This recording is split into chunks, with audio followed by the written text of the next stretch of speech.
We're taking another trip to Kaleb McGary Island and trying to figure out if the Falcons can block Khalil Mack as their key to victory this week. Of course, I'm Aaron Freeman, host of Locked On Falcons, joined as usual by Jarvis Davis of the ATL Day Ones podcast on Locked On Sports Atlanta. We're going to get into all of that. We're going to be getting into a conversation over whether or not we're going to kill the Desmond Ridder versus Marcus Mariota conversation later on today's episode.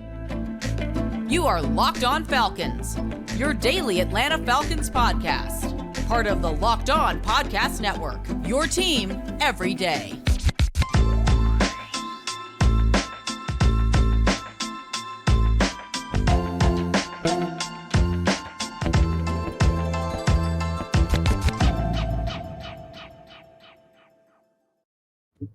So you guys know me, Aaron Freeman, the very humble host of this illustrious So Locked On humble. Falcons podcast. So humble. So humble. Guys, today's Locked On Falcons is brought to you by BetOnline. BetOnline has you covered this season with more props, odds, and lines. And more props, odds, and lines than ever before. BetOnline is where the game starts. And guys, we thank you for making Locked On Falcons your first listen each and every day. Of course, like all Locked On Sports Atlanta podcast shows, Locked On Falcons is free and available Monday through Friday on a variety of podcast platforms, including Apple, Odyssey, Google, Spotify, and YouTube. Make sure you subscribe to Locked On Falcons on YouTube, and you will get the video version of the podcast the night before the audio drops.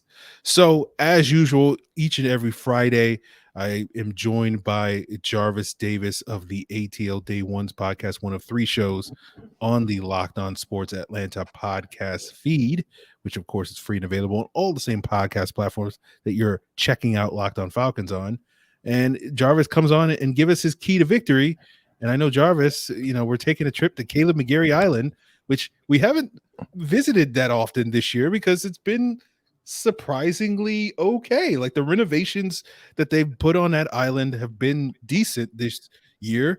Now, granted, Hurricane Clowney. Well, Kaleb McGary decided that he's a professional football player and he needs to do the necessary things to get better each and every year and not wait till his contract year. But hey, who's counting? Sorry, my bad. I was just gonna say that Kaleb McGary Island's been pretty lucky. Hurricane Clowney, Tropical Storm Bosa, some of these storms that were supposed to blow in hit quite yet. Yeah. They didn't hit.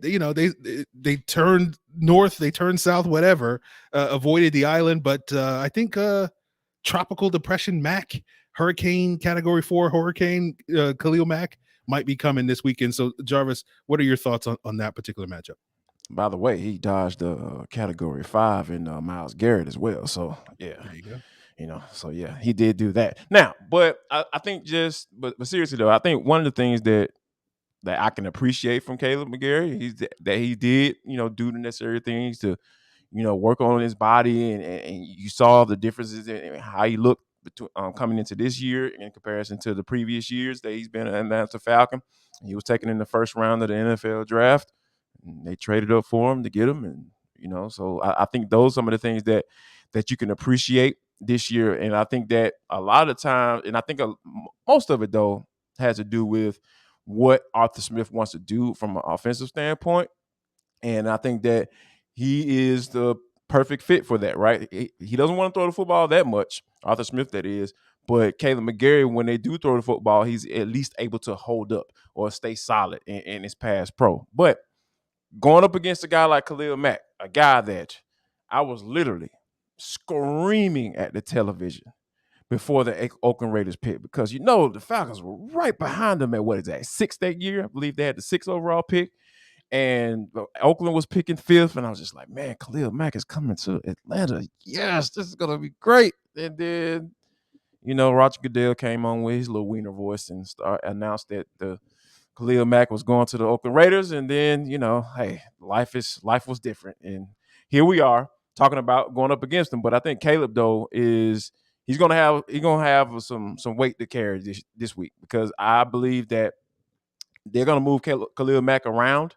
I wouldn't be surprised they line him up over Elijah Wilkinson, or he's going to line up over Jake Matthews. I think that the Chargers, given what the injuries that they have, Joey Bosa not being around, again, golly, those Bosa boys, man, they just deal with so many injuries. But I think that with that guy not being on the field, I think they're going to utilize Khalil Mack in so many ways. So Arthur Smith can't game plan. Okay, we know he's going to be on this side of the field each and every play. That's not going to happen. So I think that Kaleb McGary is going to get a fair shot, and he better be ready. Let me tell you that much. Yeah, absolutely. This is the type of game where you need the Falcons running game to be on point. Right. Khalil Mack can't sack the quarterback if he's defending the run. Right. You need the Falcons not to fall into a hole early in this game so that the Yes. Chargers can be able to get them. We know what that looks like. Yeah. And so you want, a strong start for the Falcons. And if they can do those things, Khalil Mack's going to get his. He's Khalil Mack. Right. There's a reason why he's like 4-time All-Pro or whatever. At 2 different positions. It's so good. And he's gonna win some reps, probably against both Jake Matthews and Kaleb McGary. And you mentioned Elijah Wilkinson, who may be out of the lineup, and the Falcons may be starting Matt Hennessy this week at left guard, which as a rookie did not go particularly well for Matt Hennessy. And so we'll see. What a Gossett kid, like, can we use Gossett, Kobe Gossett? Gossett seemed fine to me. Right, that was what I was like, he was perfectly fine. Like, I'm not saying he was perfect, but he was good for the man. Wow. Yeah. So okay. We'll see how that goes. We'll see. People gonna be drinking shots of Henny if that's the case. Like, there's gonna be a lot of hand being consumed if Hennessy. Wow, I went there. I'm sorry. Yeah, I should have gone there. We'll see. We will see what Hennessy can do.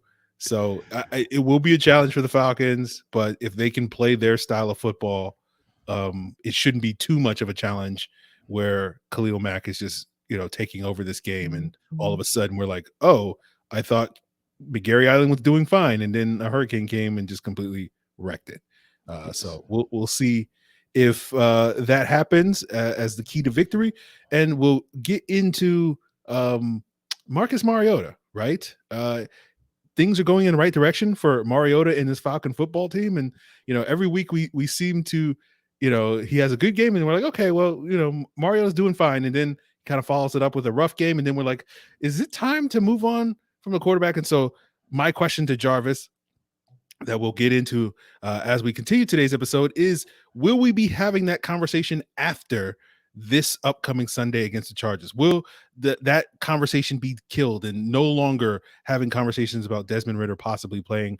And we'll get into all of that as we continue today's episode, guys. But before we get there, I want to tell you that today's episode is brought to you by Prediction Strike, the world's first sports stock market. You can now invest in professional athletes just like stocks. It's a lower risk alternative than sports betting, and athlete prices are moving based off of performance and supply and demand. Kyle Pitts' stock has been down since last year, but maybe you want to invest while the price is low and sell potentially high as he starts to turn things around. And you can invest not only in the NFL, but UFC, NBA, Major League Baseball. So diversify your portfolio and invest in something that you actually know about as a football fan. Download the Prediction Strike app and use the code LOCKED for a free share when you sign up and make your first deposit of $20 or more. That's promo code LOCKED, LOCKED, for a one-time special giveaway. Prediction Strike will choose one person who signs up with that code LOCKED and makes that deposit to win 100 free random shares. That could be worth up to $3,000 if you get lucky and receive those Josh Allen shares. So invest in what you know on Prediction Strike, the stock market for sports. And guys, I want everybody who's listening or watching right now to stop what you're doing. If you're at the gym, put down the weights. If you're driving, pull over to the side of the road, because I have something very, very important to say. Are you stopped? Okay. I got to tell you about Built Bars, guys. If you haven't tried Built Bars yet, they're literally the best thing tasting protein bar that's ever been built. They're revolutionizing nutrition as we know it, with 100% real chocolate, 17 grams of protein, and shockingly low in sugar and calories, just 130 calories. Once you sink your teeth into that first bite, it will change your life forever. I'm not kidding. Your life will be considered in 2 phases, right?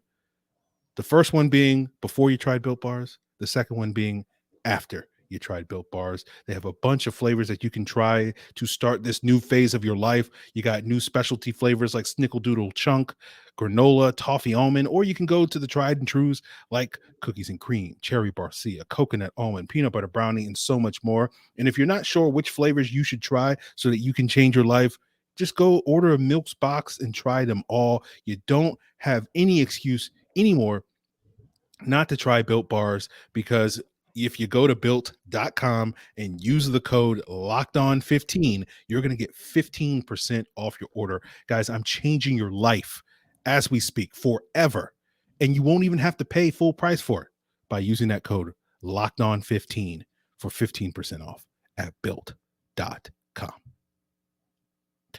So, guys, let's get back into the conversation about the Atlanta Falcons. And if you're checking out Locked On Falcons as your first listen, why not check out Locked On Sports Today as your second listen from the games that matter to the biggest stories in all of the sports, not just football.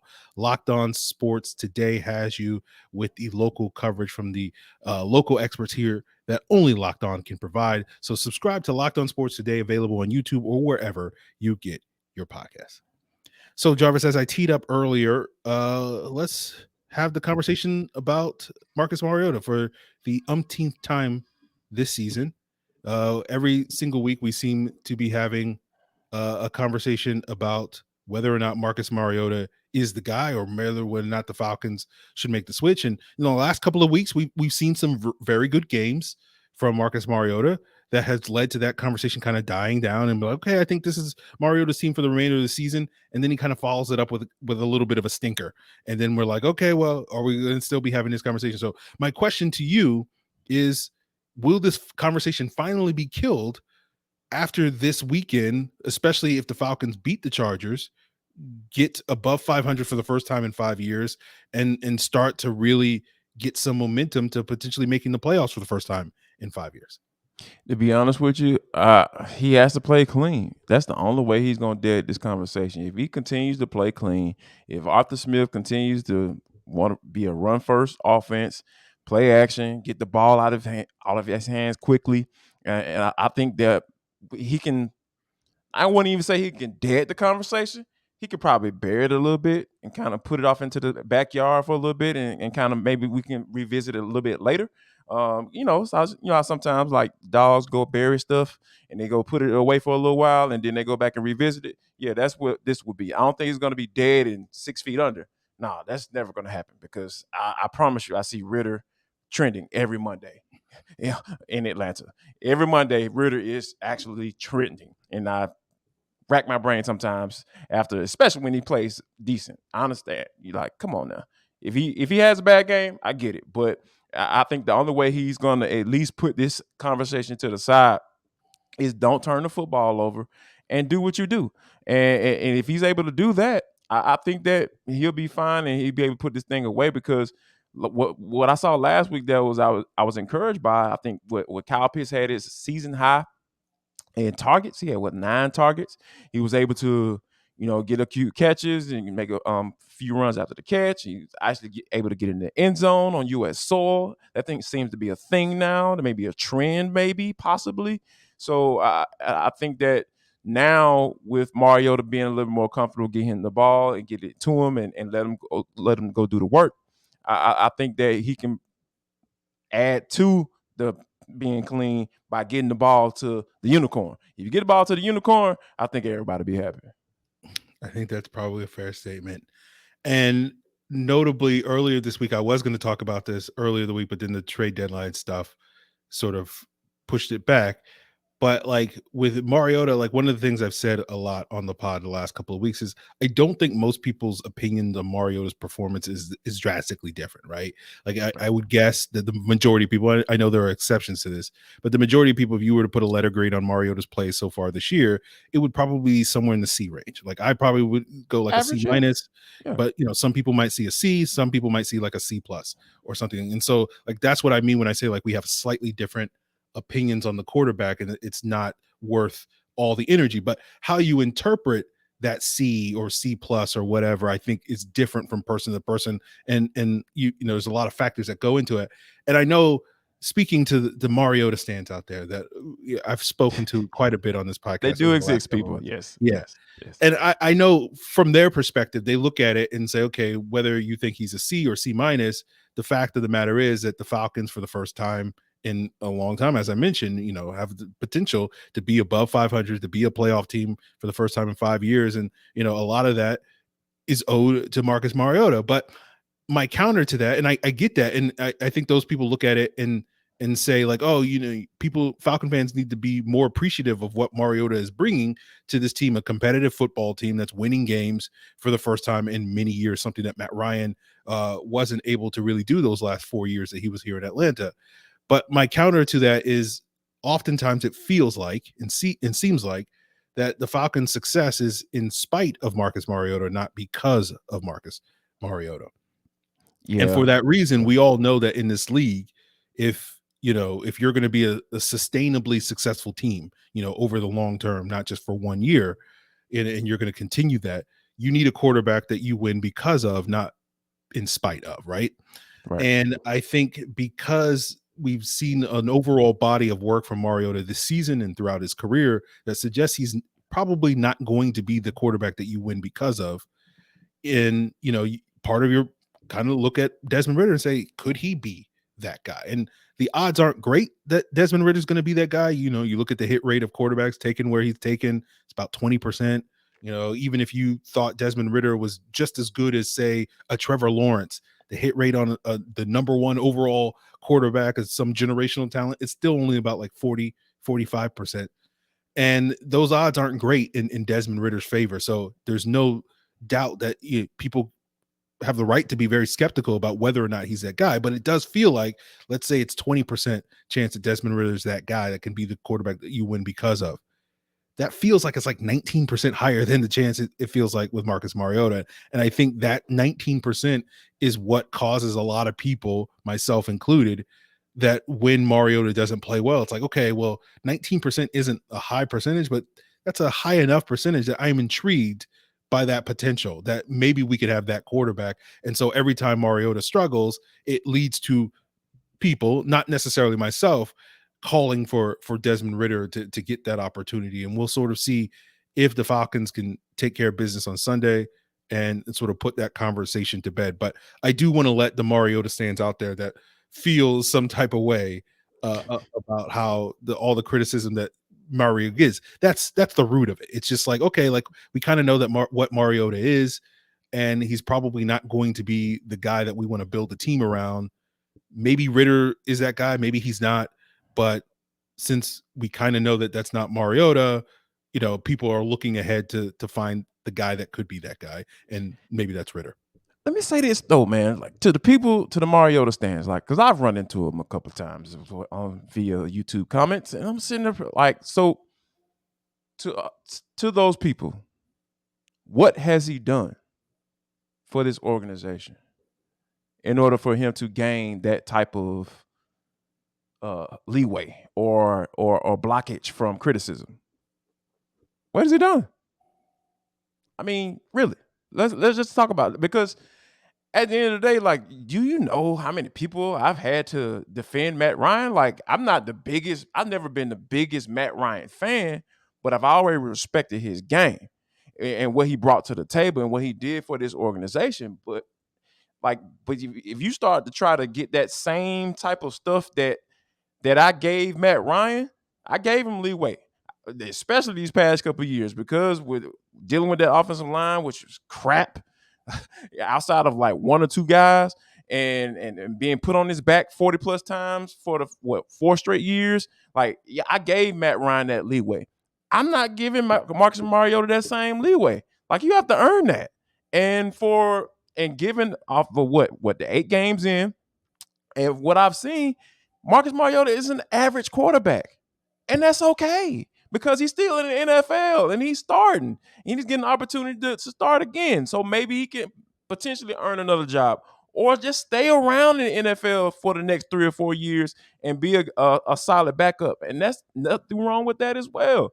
So my whole thing is Mariota stance. Just chill. It's okay. All we're doing is just talking about what we see. We're not making up stuff. We're not having any angst. We're not talking about how bad of a person Marcus is, which is that doesn't even need to be goes to be said because I've met the guy and actually had a chance to talk to him. The dude is an excellent person. But all we're doing is talking about what he got going on the football field on Sundays at 1:00. That's it. That's it. And if he's an average quarterback, he's an average quarterback. What is there to argue? We see it every Sunday. And he's going to make some plays for you from time to time as well. Yeah. I mean, that's it. That's it. I think a lot of times people on extremes, right? I even had a conversation with somebody else. People on the extremes when it comes to Marcus. Either he's the greatest thing ever, oh my God, he should be the signed long term for the Falcons, or he's a bum. No, I'm right there in the middle, man. Just like he is. He's not a bum, but he's not great. So he's right there in the middle. And that's where I am with my opinion about Marcus Mariota. Right there in the middle. Like, okay, I know he's going to give me some crap one time, and I know he's going to be able to make a play that you're like, dang, why can't you do that all the time?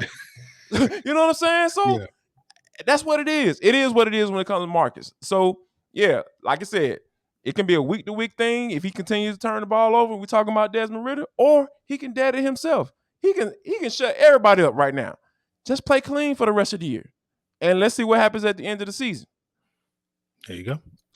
Well, guys, we will not end today's episode on that note. We will get into the conversation talking about all the activity that the Falcons did at the trade deadline this past week. I know Jarvis and Tanisha talked about it on Locked On Sports Atlanta earlier this week, but I know there's like 5 of you out there that aren't subscribed to both Locked On Falcons and Locked On Sports Atlanta. And this, with your lives, this is going out to you 5 people. This is a special conversation just for you 5 people, but for the rest of you and to those 5 people, make sure you subscribe to Locked On Sports Atlanta, where you can get 3 shows: ATL Day Ones with Jarvis and Tanitra, A to Z with Mark Zeno, Hitting Hard with John Chuckery, all on the same podcast feed, talking local sports, talking national sports. And of course, Locked On Sports Atlanta on YouTube is the home of the Locked On Falcons postcast, where Jarvis and myself, you're watching us today, you're hearing us today.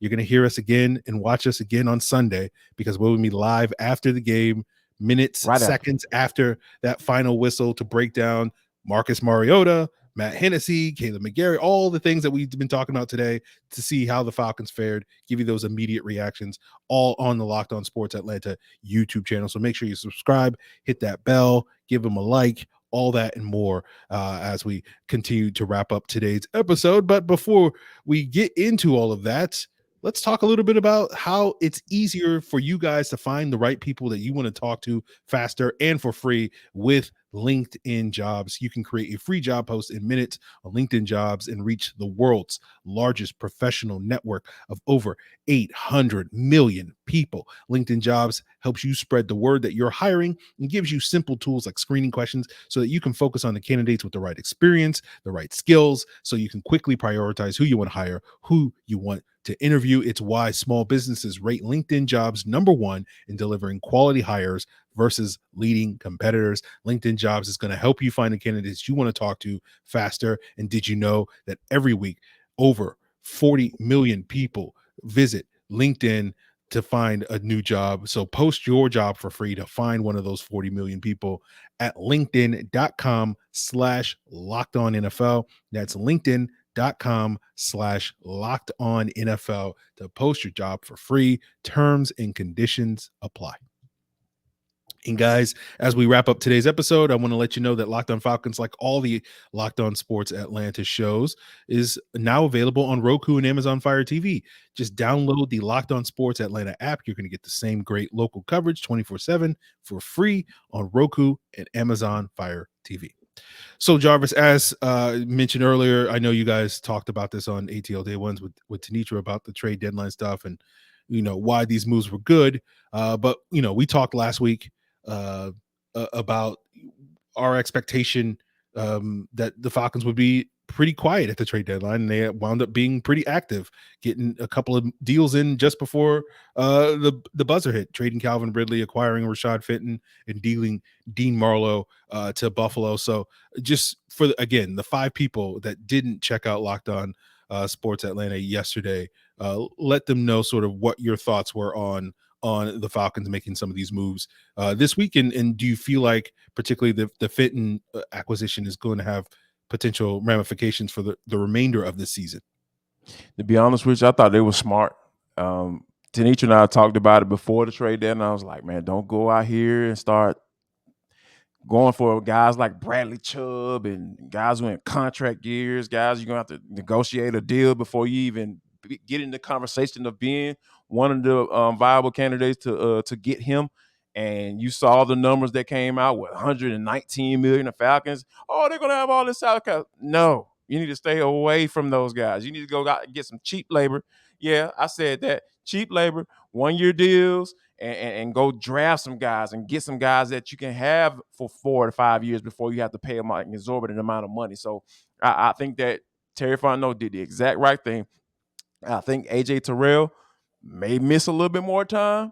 John Chuckery hitting hard with John Chuckery. He was talking about that today, how that Rashad Fenton might be a guy that might be playing a little bit more than we thought, just because of what's going on with AJ Terrell. And we know he's on a week-to-week basis when it comes to dealing with his injury. So I thought that was smart. And then shocking to everybody, and Calvin Ridley, getting Calvin Ridley off the books. And I think that was something, and not to say that he's like trash or something like that, but just to say, hey, that's the conversation that's no longer here anymore. And I know Arthur Smith despises having conversations about people who aren't on the field and guys who aren't playing, and specifically guys who from the previous regime. Let's keep it real. Like they didn't draft Calvin. Calvin was here. They acquired him essentially. He was already on the roster before he got here. So I think for them to be able to get some type of compensation, because obviously it's a unique situation, and and if it ends up working out how it probably will, I believe it will work out, because he's going home to Florida. He's in Duval. I know he's from Fort Lauderdale. I know they may have a little beef, those guys from the bottom down to Duval, but he's at home. And I think if he's healthy, mentally and physically, I think that, the Falcons going to get some pretty decent compensation for a guy that a year ago, 6 months ago, I didn't see a team even thinking about trading for this guy, especially not during the season. So for Terry Fontenot to be able to get this deal worked out, I think he did a solid job. And you know what? And I'm going to go ahead and say this. I don't even think I even said this on my show. I'm starting to trust Terry a little bit, man. Just a little bit. Being an Atlanta sports fan, it's been hard for me to trust general managers. Like, I'm all in on AA Alex Anthopoulos for the Braves. Like, he can't do no wrong in my eyes right now. I'm not saying I'm there with Terry, but he's starting to earn my trust, man. Like, I like what he did at the trade deadline. That told me a lot about what he got going on as far as for the now and going into the future. Yeah. I mean, I don't even like saying it's hard, those words coming out of my mouth. Yeah, of course. Yeah. Now, I know you're not. Yes. It's like, okay, you don't have to say it, but I get it and I understand why. No, but it's like, first draft Terry had, it's like, Kyle Pitts, rest of it. But like it's starting to come around, See, now you about to start having me walk it back, Aaron. Don't do that now. Don't do that. But like I'm in the moment, man. I'm in the moment. I had a moment right then. Year 2 of that 2021 draft, if you can get over Kyle Pitts not getting the ball, it looks pretty good, right? Like we got several starters. The 2022 draft looks promising for the future. Taquan Graham is out here balling on these folks, man. Come on, man. Give the man a little bit of credit. I killed that pick. I ain't gonna lie. And then like, you look at the trades. Bro, what did you see in that dude? Yeah. You look at the trades, and for the most part, like they if you can just get over, they only got a third for Matt Ryan. Like other than that, like it's like, everything else you're like, but looking at where Matt Ryan, wound up, how he played in Indianapolis, like, a lot of people think, hey, third Julio too. Like, third was pretty good for that. Makes sense. So, Now the question, he seems like he's checking the 2 out of the 3 boxes you want your general manager to check. You get good trades, draft good players, and then the question is just like, can you hit on free agents now that you have some money to spend, right? So man, we'll find out in March. We'll But find out. I'm not gonna jump fully on the Terry bandwagon until until March, until we. I'm not on the bandwagon. I'm just standing on the corner, actually waiting for it. You know what I'm saying? I'm just waiting for it. Like I don't mind catching a ride. You know what I'm saying? But I'm not on it. Yeah. I'm standing on the corner right now, and I'm waiting on the Terry bandwagon to get here. Yeah. Yes. Yeah. I hear you. I hear you. I hear that. Oh my God! If y'all could see the smarmy sarcasm on Aaron's face right now, this is so great. Like this is why I love coming on here and doing this show, because there's so much stuff that I pick up on that I'm sure you guys can't really tell what's going on if you listen on the audio. But I'm gonna tell you, man, y'all should see the look on this dude's face right now. Man, I think I said something he probably would have cussed it if we didn't have to worry about FCC stuff. Well, definitely a couple of months ago, I've been like, come on, what are you talking about, man?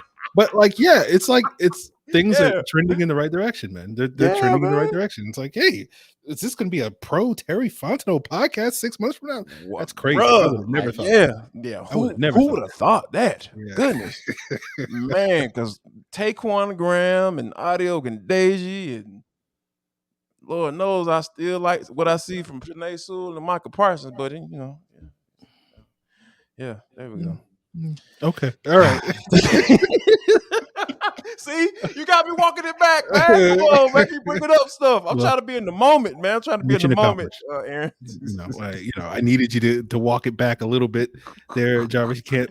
I said I'm standing on the corner, man. I'm standing on the corner. I'm not on the bandwagon. I'm standing on the corner. I'm waiting right here, bro. The brand is strong. We will not be pushing pro Terry Fontenot propaganda on Locked On Falcons. Absolutely not. Not a general manager for an Atlanta professional sports team. Hell no way.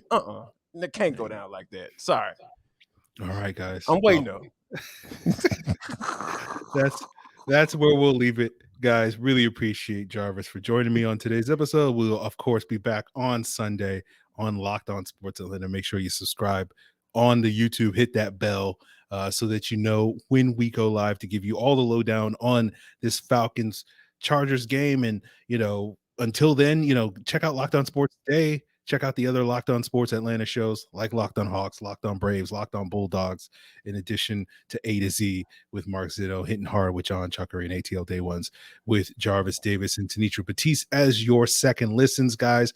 Really appreciate you coming through this week. Had quite an interesting week for the Atlanta Falcons, and we'll see if that continues on Sunday with a potential win over the LA Chargers. Appreciate it, guys. Have a great weekend. Till then.